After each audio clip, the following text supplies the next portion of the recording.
Hello, this is Amy on the Whimsy Stamps channel, and I am here to share a new release called the Jungle Frames die set.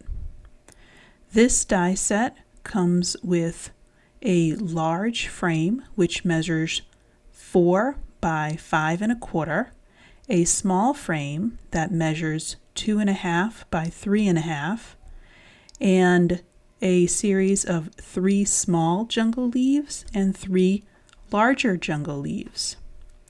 And I have an A2 size card just for comparison. So you see that that large frame just fits perfectly on that A2 size card.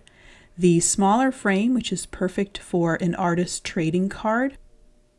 And the leaves can be die cut over and over and add elements to many of your projects.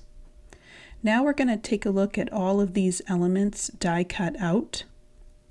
And these would be great on a birthday card, or really even just to add a little bit of interest and flair. And I really even like the leaves just on their own. Here is a project that I made using the safari animals in addition to the jungle frames. Thank you so much for joining us today. I'm really excited about this release, and I would love to know what you think about the Jungle Frames die. Have a great day.